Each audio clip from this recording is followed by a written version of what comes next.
Okay, good morning. It is August 18th, 2022. Our topic today with Margaret Fast is positioning in the OR and skin assessment in our pre-op PACU area. Should be able to.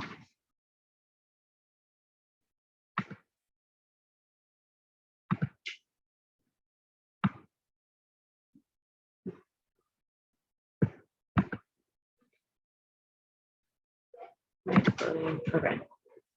It always stays there, but you should be able to toggle through there. Okay. All right, cool. All right. Good morning, you guys. Not the most interesting topic in the whole wide world, but we'll try and make it a little bit entertaining. So, it's not moving, Tricia. Where's...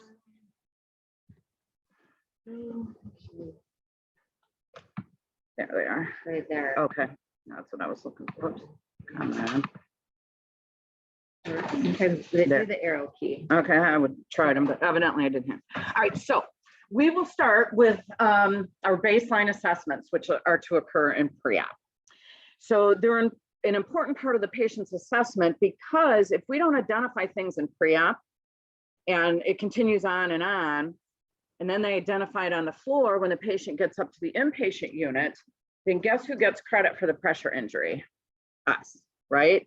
If the patient has a pressure injury or an open area or something on their skin that needs to be addressed, we need to do this early on in the assessment so that we can show it was pre-existing.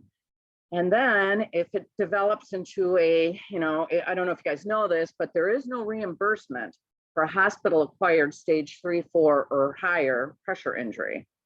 So if a patient comes in with a stage 2, perhaps because they're in the wheelchair, they go to the OR for a few hours, come and stay in PACU for a few hours, and no one's identified that. Guess who gets to eat the cost of the care for that whole entire visit for that pressure injury? The hospital. So identification of pre-existing is really, really important. And I don't think we've identified that enough in our areas. So that's the purpose of me coming to talk to you guys about what we need to do. So part of what I do is I'll show you the pre-op assessment. We'll go into, I have pictures of positioning in the OR that I think will help you understand why it's important to look at pressure points on these patients and to identify them in the PACU. Out of the literature, 1.4 to 56% of pressure injuries acquired in the hospital are attributed to patients that go to the OR. So that's a lot if you think about it. It really is a huge number. Here, where I drill down on all the pressure injuries that are attributed to the OR and the pre-op and PACU areas for both CVC and UH, our last month's rate is 1%. So we're below the national average, which is fantastic. But still, if that's your mom and she gets a stage 2 pressure injury, you're not going to be happy, right? You're going to think the nursing care sucked and we should have done a way better job. All right. Pre-op skin assessment. Right now, we go through our pre-op and we say to these folks, do you have any open areas on the skin? And they give us the answer, right? And then we just type it in that wound and skin. I can't tell you the number of times on that wound and skin row where I've seen WDL accept integrity. But nothing else is written. So how am I supposed to know what that means, right? So what we really need to do, we can do WDL accept integrity, but if you do it that way, you need to go to the avatar and add whatever that break in integrity is. That way it shows that it was present in pre-op and we will get reimbursed for this, okay? So to do that, you're gonna go to the avatar. It's just like putting in any other LDA. You type in wound in the search bar, like I did up here. It wouldn't let me capture it as a screenshot, but it drops down and you just pick wound and it pops it back up there. Once that happens, you get the next screen. And I flipped my guy around because I wanted to show a sacral pressure injury. All you have to click on date first assessed, timed assessed, which would be the T in the now, present on admission. Yes, we're covered. We now have it. So it's really important, especially on the folks who are wheelchair bound, have mobility issues, live in skilled nursing facilities, that we're actually taking a look at their skin. I realize your walkie-talkie patient, it's rather embarrassing to say, turn around, let me look at you behind. A lot of times they get up to the bathroom and we can see what we need to see, right? Because they let the gown flap in the breeze. But we really, really need to focus on our folks. I can tell you for the last month, there was one guy who came in. He didn't come through pre-op PACU because he went emergently to the OR, but he had 7 different pressure injuries identified later. Those are all pre-existing. And you could tell by looking at the pictures, those had been there for a long, long time. So, you know, again, important for us to kind of really pay attention to those folks in wheelchairs and without them or with mobility issues. So any questions? And that's the standard procedure, is to put these open wounds and stuff on the avatar. That's what we should be doing. So any questions on how to do that? It's very, very simple. Okay. So now let's start to talk about what happens in the operating room. There's 2 different kinds of positioning injuries. There's neurovascular injury, and then there's skin injury. This is just a quick slide on where a lot of the neurovascular injuries come from positioning in the OR. If you look at this, here's your brachial plexus, a bunch of nerves run off of that. And if the OR nurses don't position those arms correctly, you can pinch things and have a nerve injury down your arm. Those are not reimbursable either.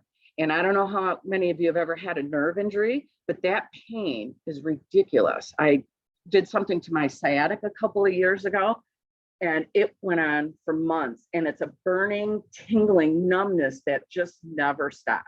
I mean, it's horrific. So it is considered a never occurrence for the OR, but it does happen. And that's why the AORN, who I completely stole these slides from, some of them, has a whole unit. They have a whole toolkit on positioning.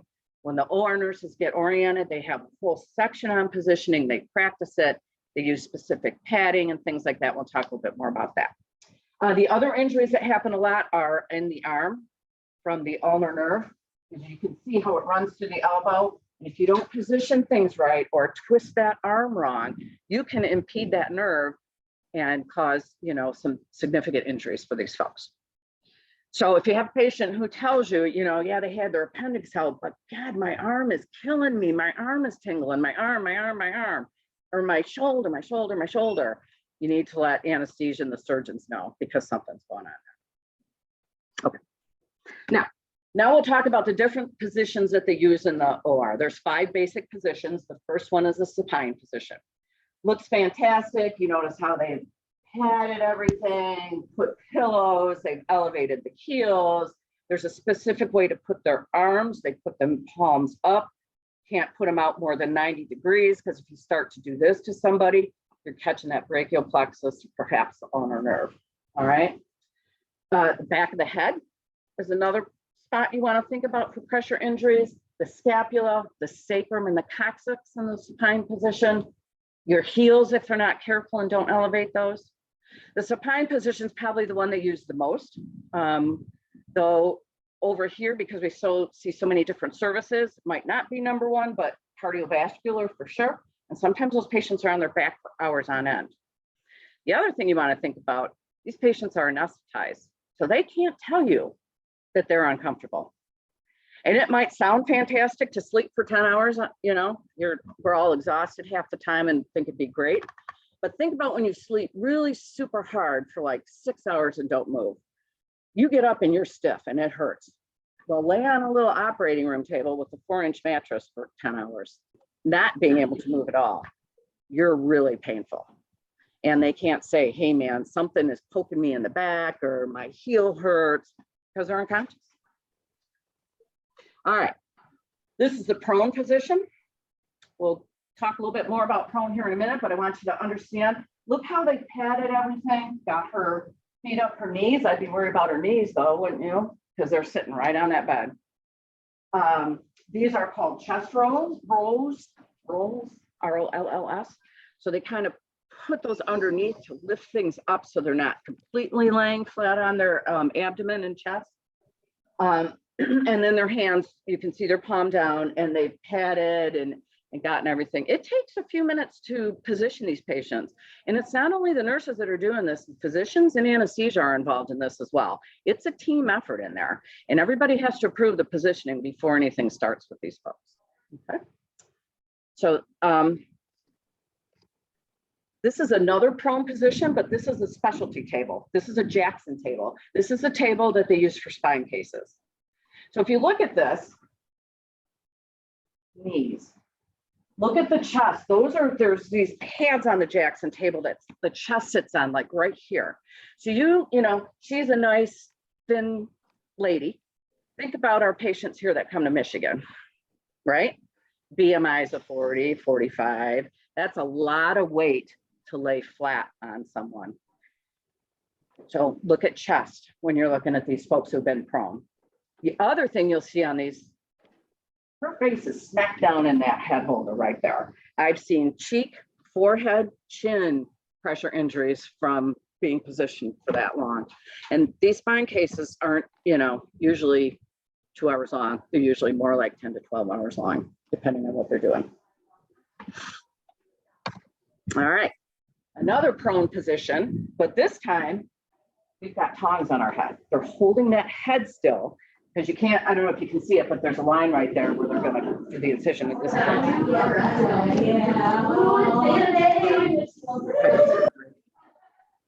But those tongs drill, actually, they screw them into the head. So it doesn't go through the skull, but it goes through the skin. So when you come out and you're asking about, they should be telling you the position the patient's in, and they should tell you they use tongs, you got to assess those head injuries too, because they do can get kind of ugly too. And they can also cause black eyes, depending on what they're doing and where they're going with that patient. Look at the face too. It's right down in there, all right? And so looking at their face for redness and that type of thing. Again, the chest, you can see the chest rolls. And in here, they've got him taped down. So again, he is immobilized like this for hours on end. The lithotomy position.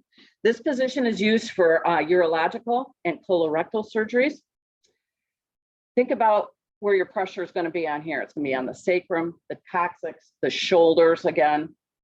Plus, think about the nerve injury. If you're a little bit, you know, older, immobile again, and we put you up in these stirrups like that, your sciatic is just could potentially take a hit. The other thing you're going to think about are her heels up in these holders right here, okay? Now, there's various degrees of the lithotomy position that they will put these folks in. So again, we start to tilt people back, we start to put them up in the high lithotomy. We really got to be looking at the back of these folks. We've got to turn our patients. We've got to, you know, how's your legs doing? Numbness, tingling, anything like that. This is called the semi-sitting or the sitting or the beach chair. You'll hear them use the beach chair position. This is used for breast and shoulder surgeries. So they'll actually start with the patient, you know, flat, and then they bring them up and sit them up during the surgery. So think about your pressure points here. They mark them for you, the calcaneus, the back of the knees. And again, you've got a pillow under there, which is fantastic, but you know, that sciatic nerve runs kind of down through there and various nerves. So you could have some issues with that. There are ischial tuberosities. So looking at their butts, we've got to turn our patients and look at them, and the scapula, because they're leaning back against that. And I don't know how many of you have been in surgery, but we think it's nice and clean and very gentle. It is not. They are ruthless in there, especially the orthopedic surgeons with what they're doing, because they're dealing with hard bones and they're jerking these people around and doing that type of stuff, not intentionally hurting them. It's just part of the procedure that they have to do to get these folks through with what they need. Okay. And again, we've got head tongs kind of holding that head still. So taking a look at that will be important as well. This is a lateral position, and we think lateral are like, oh, fantastic, they're laying on their side. But often they'll crank them this way, especially if they're doing a thoracic procedure or something like that. So now, not only do you have to worry about, you know, pressure points, but now we've bent them and they're going to have a lot of pain along that side because they've been stretched out for a few hours laying on their side. You'll notice how they position their arms. They've got padding here and here. They don't put the arms together. They'll separate them, and that kind of helps prevent some of those nerve injuries in their arms as well. This is called the Hanna table. This table is used for hip surgeries. And what they do with this one, this is actually very interesting. So I got to see one of these cases. These move in various ways, the legs. And as the surgeon's doing their thing, the circulating nurse or someone, they'll drive the table, they call it. They grab this, they'll lift the leg up and they'll twist it as the surgeon's hammering in the hardware into the femur and into the, the head of the femur if they're replacing the whole hip and everything. It's really, I mean, they're drilling, they are actually using real drills. I mean, surgical drills, obviously. They're still drills, they're still hammers, they're still like chisels and stuff that they're in there banging away at. You think some construction's going on. It is, but in the patient's bones. So you're like, well, I've never seen anything like this before. How do they get the patients on that? Like, is it then, like, is there a cascading portion that rolls out? No, that's the bed right there. Yeah, it's right there, and they just slide them over. They kind of hold on to everything as they're doing it and just place them on there. The other thing I want you to notice is peg right in the groin area, right? And that's to help as that person is driving the table and moving things, the patient doesn't slide off the table. So, and they've had patients slide off tables because sometimes they put them in reverse Trendelenburg to very specific degrees for depending on what they're doing. And we have had people slide off the table because there's really, you got this little seat belt right here. That's all you get for a safety strap on a lot of these tables. And those tables are about a foot wide or so. So you get some big 6'5" gentleman on there who is, 250 pounds. There's not a lot of space to hold that person onto it. So they have to be really careful as they're doing stuff in there. All right, so in PACU, the focus should be on what position your patient was in the OR and what your pressure points will be for those. And you just don't check it once. We should be doing hourly skin assessments. Usually you'll see some redness initially. If it goes away, fantastic. If it doesn't, this is where we need to start putting that stuff on the avatar. And what that does is it alerts the nurses on the inpatient side to keep an eye on that area. Okay. Talk about all that, turning your patients. That's the other thing. As I do my chart reviews, what position do you think I find everybody in the PACU for 5 hours? Supine, supine, supine, supine. We got to move our patients. We got it. Right now on the floors, there's a program called Activate, and it stands for something. I don't know what all it is, but eventually all surgical patients are going to go to this. But what they do is they actually get these folks up really super early. And by super early, I mean when transport takes them upstairs, they go get the nurse and walk them from the bed to from our stretcher to their bed. So they're getting patients up way early upstairs. We should be doing the same thing down here. Especially if they're on a floor bed wait, at least get them sitting on the side of the bed for a hot minute. It helps their oxygen saturation, it helps expand their lungs, and it helps get pressure off of their pressure points, especially their sacrum, their coccyx. And I don't know if anybody's had the fortunate experience to spend any time on our mattresses. They suck. I've had a few procedures myself, and you get delayed and you're sitting in pre-op for 2 hours, 3 hours.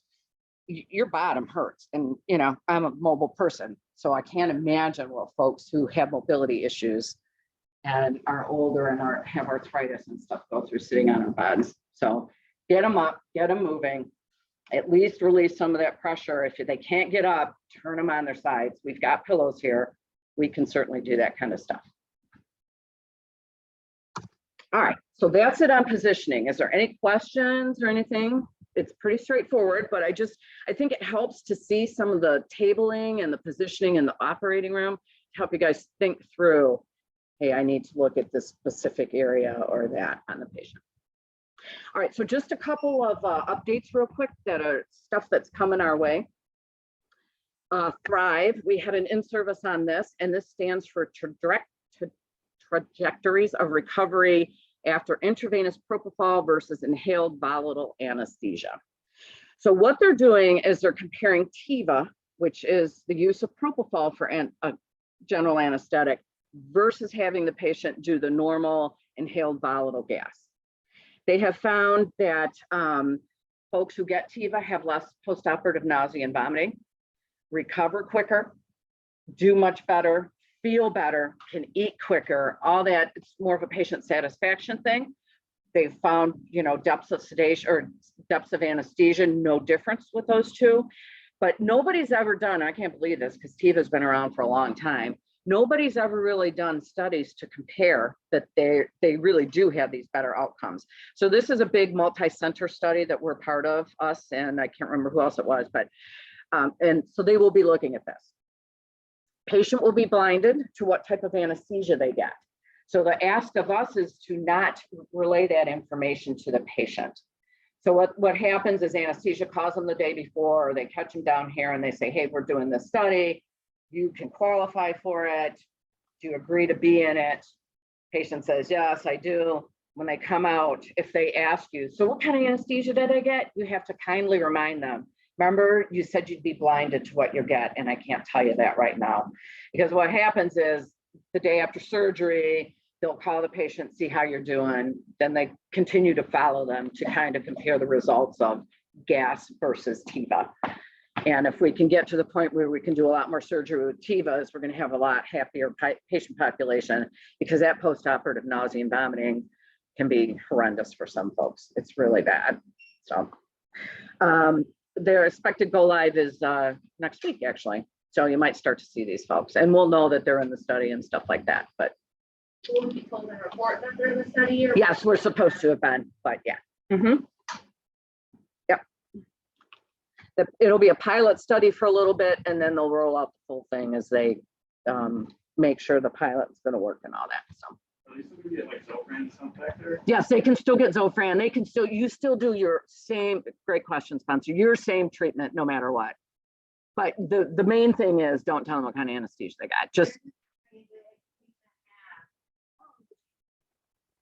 I don't know if they'll even know the verbiage. yeah, they might not, but just don't. I mean, you can just say, oh, you did well and you stayed asleep, like yep. Just some kind of reassurance that what they used was good, and then you can continue to medicate accordingly if it's effective.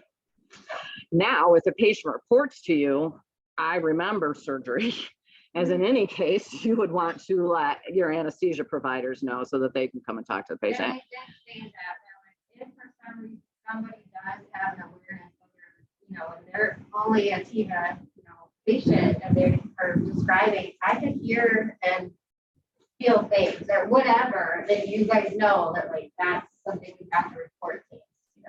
Yeah, and that can happen even with general anesthesia as well. That's a known complication of anesthesia is surgical awareness. So, all right, so that's an easy one for us. This is an easy one too coming up here. This is a let me show you a picture of it. It's easier to kind of talk about it. It's a closed loop system for chemotherapy installation into the bladder. So what'll happen is, and this really, most of it occurs in the OR, but they've made it a little bit easier for us at the back end in PACU. They're going to deliver the chemo into the bladder like they normally do.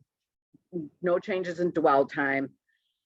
When the patient comes out, to ask the question, when do I drain their bladder? Same thing we always do. And then, as you can see by our picture, whoops, wrong way. They're gonna come out. This is the syringes of chemo. This is the halo device right here. So what they do is they're gonna instill the chemo via this into the catheter into the bladder via the catheter, and then they're gonna take a pair of hemostats and clamp it for us.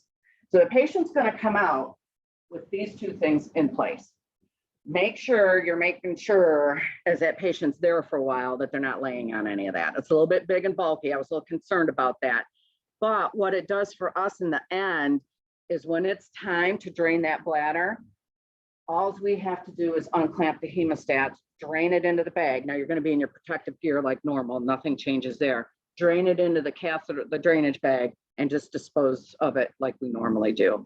So a little bit safer for us as far as not having to hook something up and expose ourselves potentially to a bunch of chemo as we're switching over. If you guys haven't done that or seen that before, they used to come out with just a plug in the end of the catheter. Yep. And then we have to unplug it. Sometimes that even could potentially flash, and that has the chemo agent in it. Mhm. So removing that plug, that step is eliminated.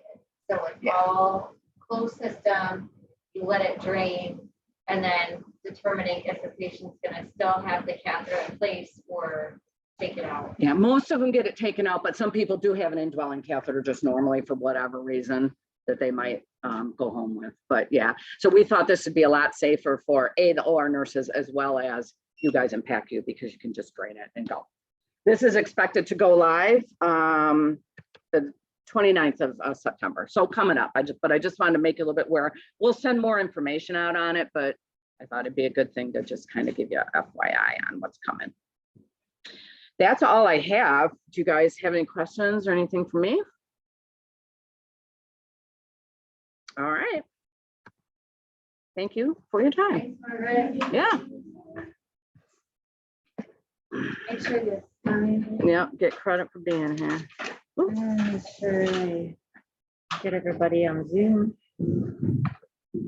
Zoom didn't have anything for us, did they? Oh, any questions on the chat, guys?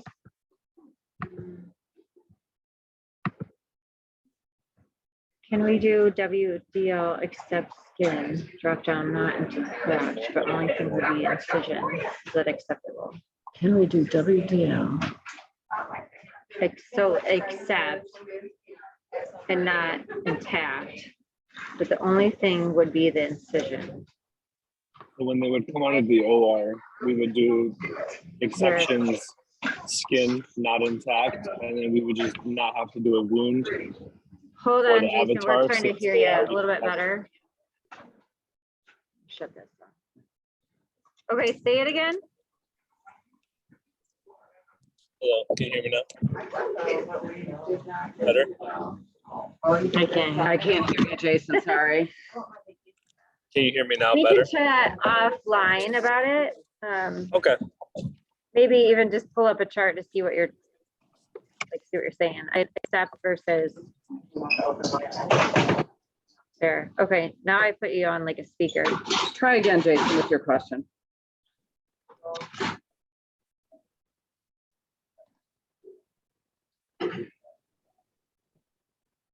Later, it's Okay. fine. Just Okay. send me an email or something, Jason, okay?